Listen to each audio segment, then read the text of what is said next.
Kang, naon? Keur naon? Keur cicing. Nah, cicing wae. Sok nurutan konten dik channel. Nujeng Anton Abok wae ya mah. Atuh kudu kumaha? Da emang keur cicing. Bedakeun atuh. Bisi disangka ngaciplak teh. Bedakeun kumaha ari ente teu ngarti dewek mah. Teu ngarti mah ngacung di parapatan. Sebekilir ya teh.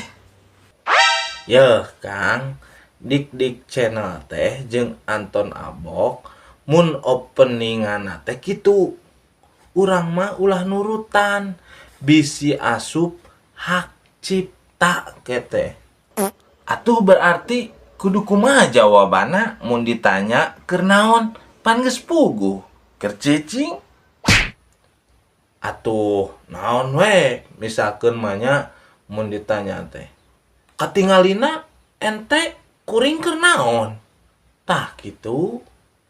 Oh gitu.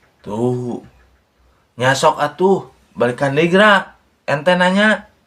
Nyaho geus teu rame ayeuna mah. Musingkeun. Si laing nu musingkeun mah lain bejaan atuh ti awal.